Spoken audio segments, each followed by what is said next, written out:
নিতে পারো।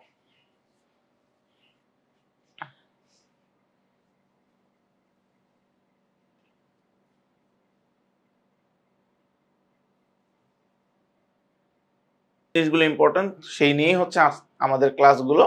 তো আজকে হচ্ছে থার্ড ক্লাসে আমরা গ্রামার আইটেমে একটা গুরুত্বপূর্ণ টপিক পড়ব, সেটা হচ্ছে এমবেডেড কোশ্চেন। এই এমবেডেড কোশ্চেন থেকে কিন্তু প্রায় প্রতি বছরই হচ্ছে প্রশ্ন আসে। তো চলো আমরা শুরু করি আমাদের আজকের ক্লাসের grammar topic, embedded question. Embedded question এটা পড়লেই আমাদের সর্বপ্রথমে যেটা মাথায় আসে সেটা হচ্ছে কোশ্চেন। ধরো কোশ্চেনের প্যাটার্ন কিভাবে থাকে, ধরো আমরা একটা নর্মাল একটা কোশ্চেনের প্যাটার্ন যদি চিন্তা করি, একটা কোশ্চেনের প্যাটার্ন কিভাবে থাকে একটু খেয়াল করো, দেখো সবাই একটু খেয়াল করো, দেখো একটা কোশ্চেনের প্যাটার্ন কিভাবে থাকে। একটা কোশ্চেনে ধরো WH থাকে,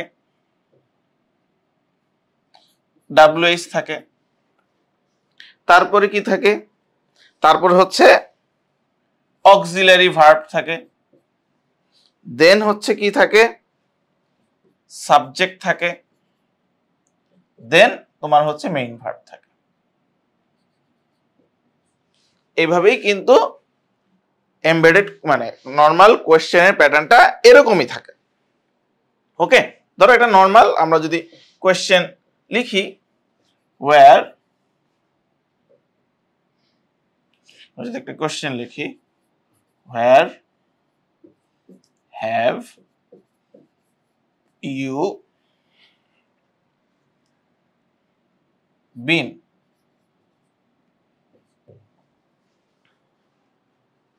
ঠিক আছে, এটা হচ্ছে নর্মাল কোশ্চেন। কিন্তু এই কোশ্চেনটাকে আমি যদি এমবেড করতে চাই মানে হচ্ছে আরেকটা সেন্টেন্সের ভিতরে আমি যদি অন্তর্ভুক্ত করে এই কোশ্চেনটাকে লিখতে চাই, মানে ধরো আমি জানতে চাই যে তুমি কোথায় ছিলে, এরকম ধরো হচ্ছে আমি এরকম দিলাম, I want to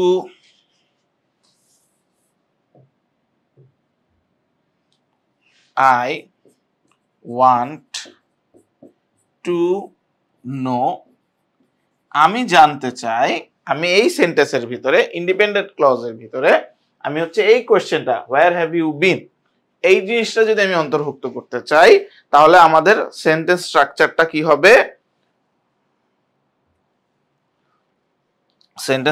কি হবে, I want to know where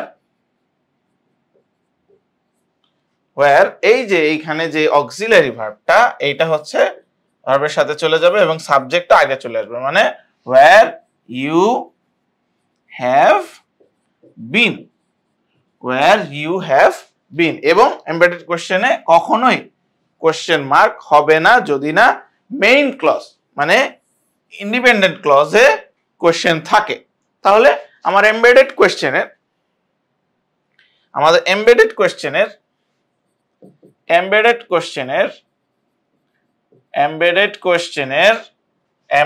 কোশ্চেনের স্ট্রাকচারটা কি হলো, এমবেডেড কোশ্চেনের স্ট্রাকচারটা হলো WH plus subject plus auxiliary verb plus main verb, এরকম।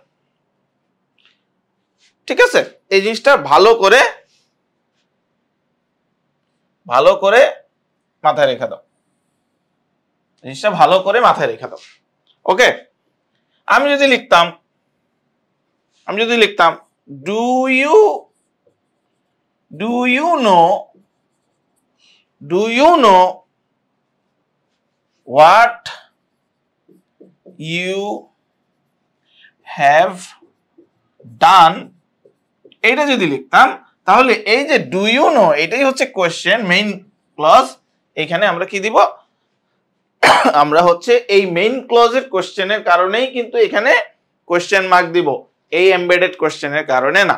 আমরা যদি নরমালি সেন্টেন্স লিখতাম তাহলে আমরা কি লিখতাম, হোয়াট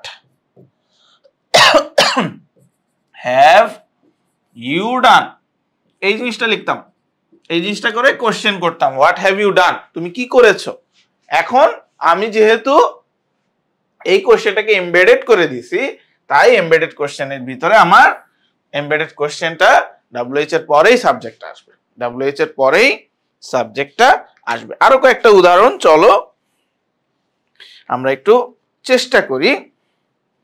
ধরো হচ্ছে আমি লিখলাম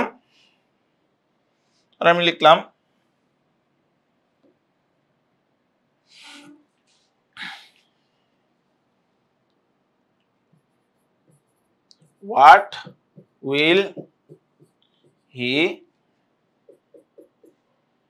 do, এটা হচ্ছে কোশ্চেন।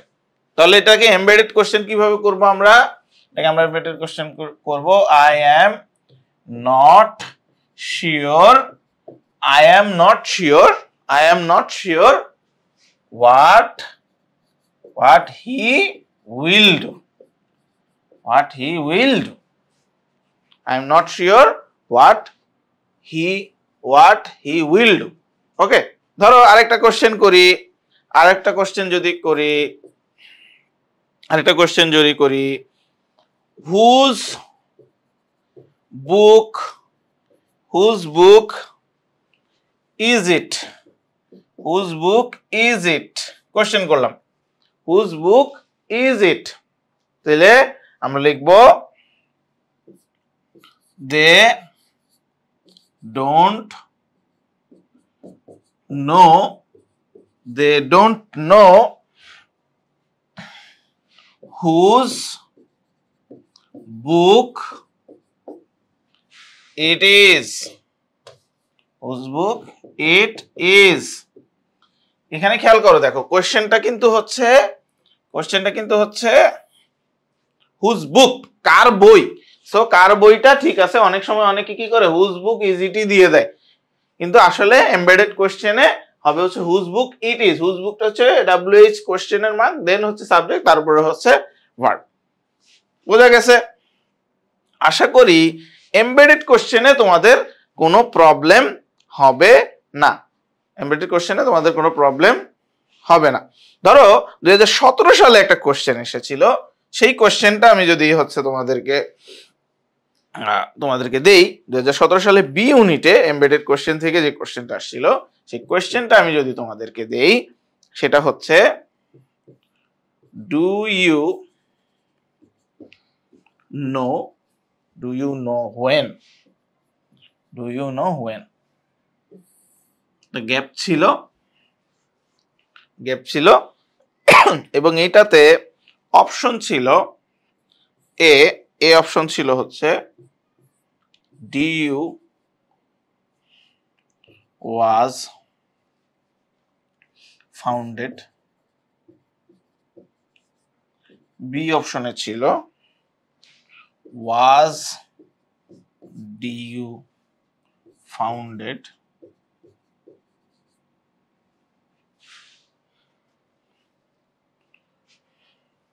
সি অপশনে ছিল had DU been founded, D অপশনে ছিল DU founded। তোমাদেরকে 1 মিনিট সময় দিলাম, এই কোশ্চেনের উত্তরটা তোমরা আমাকে কমেন্টে জানাও যে এটার উত্তরটা কি।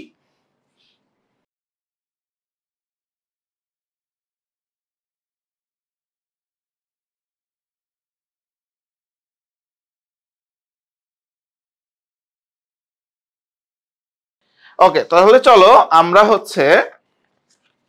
আমরা গ্রামার টপিকে চলে যাই। গ্রামার টপিক থেকে আমরা ভোকাবুলারিতে চলে যাই। আজকের ক্লাসে আমরা ভোকাবুলারি শিখবো, আরো 5টি ভোকাবুলারি শিখবো। আজকের ফার্স্ট ভোকাবুলারি হচ্ছে অ্যাটন।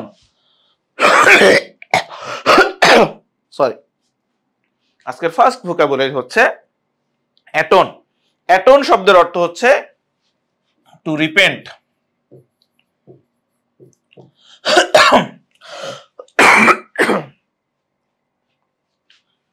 টু অ্যামেন্ড,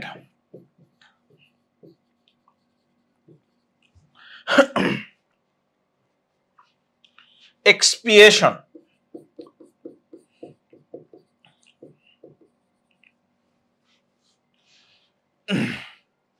তাহলে অ্যাটন শব্দের অর্থ হচ্ছে পস্তানো বা হচ্ছে নিজেকে শুধরানো বা নিজের দোষ ত্রুটি স্বীকার করে নেওয়া। হ্যাঁ, দোষ ত্রুটি স্বীকার করে নেওয়া, নিজের পাপের বিরুদ্ধে নিজের সিনগুলাকে স্বীকার করে নেওয়া বা হচ্ছে পস্তানো, নিজের হচ্ছে ভুল ত্রুটি স্বীকার করা, এটাই হচ্ছে অ্যাটন।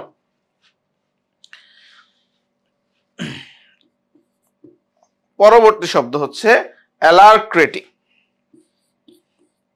অ্যালাক্রিটি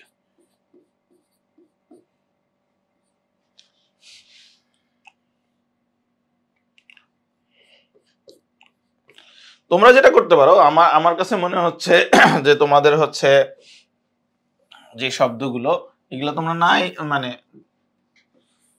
জানতেও পারো নাও জানতে পারো। এখানে কিন্তু 3টা নতুন শব্দ আমার কাছে মনে হয়। তো অনেকের কাছে রিপেন্ট শব্দটা হচ্ছে কমন হতে পারে। তো এটা তোমরা মানে আমাকে কমেন্টে বা হচ্ছে আমাদেরকে জানাতে পারো যে রিপেন্ট শব্দটা তুমি আগে থেকেই জানো। ওকে, তোমরা জানালে আমার আরো সুবিধা হবে যে তোমাদের আসলে ভোকাবুলারি লেভেলটা কিরকম আছে। দেন হচ্ছে আরো কিছু সিনোনিম অ্যাড করা যায় কিনা, বা তোমাদেরকে আরো কিছু সিনোনিম ক্লাসের ভিতরে তো হচ্ছে তেমন অনেক কিছু বলা যায় না। হ্যাঁ, অনেক কিছু দেখা গেল যে অনেকগুলো দিলেই হচ্ছে বোরিং লাগে। সো তোমাদের পার্টিসিপেশনটা দরকার। অ্যালাক্রিটি, অ্যালাক্রিটি মানে হচ্ছে খুবই খুবই লাইভলি। লাইক ধরো হচ্ছে এখনকার সময় হচ্ছে জেনারেশন জেন জি এরা হচ্ছে খুবই লাইভলি, খুবই অ্যালার্ট থাকে, সবকিছু সম্পর্কে খুবই আগ্রহী থাকে, খুবই হচ্ছে উৎফুল্ল থাকে। ঠিক আছে, লাইভলিনেস, খুবই উৎফুল্ল থাকে, খুবই হচ্ছে সচেতন, খুবই হচ্ছে অ্যালার্ট থাকে, খুবই এনথুজিয়াস্টিক থাকে, খুবই এনথুজিয়াস্টিক থাকে। ঠিক আছে, খুবই এনথুজিয়াস্টিক থাকে, খুবই ইগার থাকে, খুব ইগার থাকে। হ্যাঁ, তাহলে অ্যান্টোনিমটা তোমরা বের করে নিতে পারবে না। অ্যান্টোনিমটা কি থাকবে? লেজি, তারপর হচ্ছে বিয়ারিশ। হ্যাঁ, এরকম মানে যারা হচ্ছে খুবই লেজি, লেথার্জিক টাইপ, মানে হচ্ছে আগ্রহ নাই, মানে ইনডিফারেন্ট এরকম। নেক্সট যে শব্দটা শিখবো এটা হচ্ছে একটা ফ্রেজ। হচ্ছে একটা ফ্রেজ।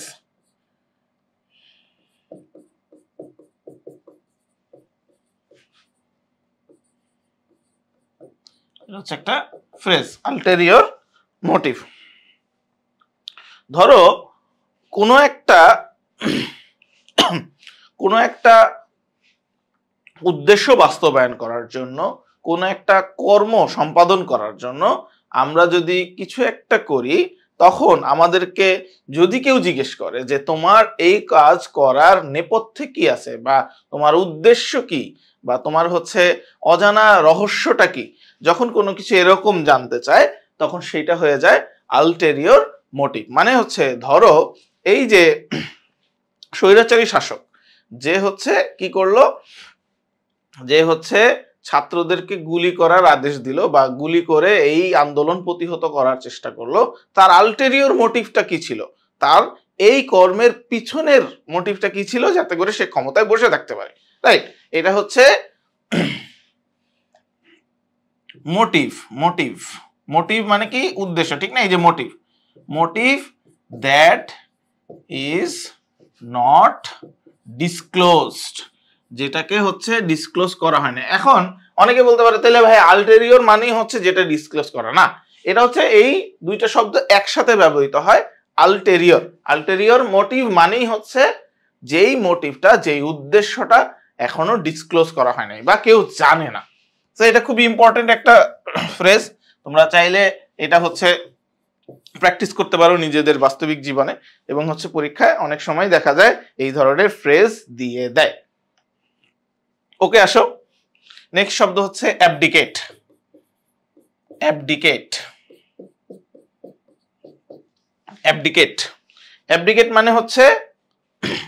মানে হচ্ছে কি, এই স্বৈরাচারী শাসক আমাদের ছাত্র আন্দোলনের মুখে তারা সে হচ্ছে পদত্যাগ করছে, ঠিক না? সে পদত্যাগ করছে, তাহলে কি হবে? To surrender to relinquish, two রিলিনকুইশ, সে পদত্যাগ করছে, সে সারেন্ডার করছে, সে অ্যাবডিকেট করছে, সে কি করছে, সে হচ্ছে টু গিভ আপ, একদম নর্মাল ভাষায় যদি বলি to give up throne, throne, to give up throne, throne মানে কি শাসনভার দিয়ে দিছে, একদম কি তার আসন, আসন ছেড়ে দিছে, আসন ছেড়ে দিছে। অ্যাবডিকেট মানে হচ্ছে টু সারেন্ডার, পদত্যাগ করা, to relinquish, to give up throne. Next যে শব্দটা আছে এক্সিওম, খুবই কমন একটা শব্দ, খুবই প্রচলিত একটা শব্দ। গতকালকেই আমি হচ্ছে রাস্তা দিয়ে যখন আসতেছিলাম, তো এখনকার সময়ে তোমরা যারা আছো তো অনেকেই হচ্ছে দেয়ালে অঙ্কন করতেছো, সো ওই অঙ্কনে একটা মানচিত্র আঁকা দেখলাম।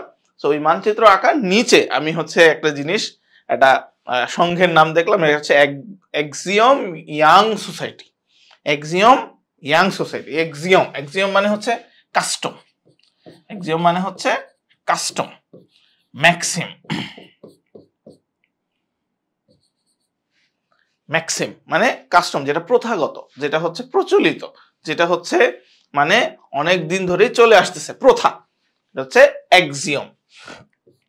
একটা এক্সট্রা শব্দ 16 নাম্বার, সেটা হচ্ছে ইনঅ্যাডভার্টেন্ট। আচ্ছা, এটা হচ্ছে অ্যাডভার্টেন্টের সাথে যায়, তো আমি ইনঅ্যাডভার্টেন্ট বলে দিলাম, অ্যাডভার্টেন্ট, অ্যাডভার্টেন্ট, অ্যাডভার্টেন্ট মানে হচ্ছে যেটা ইন্টেনশনালি করা হয়, যেটা ইন্টেনশনাল, ইন্টেনশনাল, ইন্টেনশনাল, কি ইন্টেনশনাল, যে জিনিসটা ডান অন পারপাস, জিনিসটা পারপাসফুলি, উদ্দেশ্য প্রণোদিত ভাবে করা হয়। এটার অ্যান্টোনিম তাহলে কি হবে? অ্যান্টোনিমের ইউজটা অনেক বেশি, অ্যান্টোনিমের ইউজটা অনেক বেশি। অ্যান্টোনিম ইউজ করে হচ্ছে ইনঅ্যাডভার্টেন্ট, ইনঅ্যাডভার্টেন্ট মানে কি অপ্রত্যাশিতভাবে, অজান্তে, হ্যাঁ, আনইনটেনশনালি করা হয়ে গেছে, যেটা হচ্ছে আনইনটেনশনালি, ইনঅ্যাডভার্টেন্টলি মানে স্বতঃস্ফূর্তভাবে করা হয়ে গেছে। ওকে, তাহলে আজকে আমরা শিখলাম এমবেডেড কোয়েশ্চেন এবং হচ্ছে আরো 5টা ভোকাবুলারি, যেই ভোকাবুলারিগুলো আমাদের অ্যাডমিশন টেস্টের জন্য খুবই গুরুত্বপূর্ণ। আজকের জন্য এই পর্যন্তই। সবাই ভালো থাকো, সবাই সুস্থ থাকো, সবার সাথে দেখা হবে ইনশাআল্লাহ পরবর্তী ক্লাসে। আল্লাহ হাফেজ।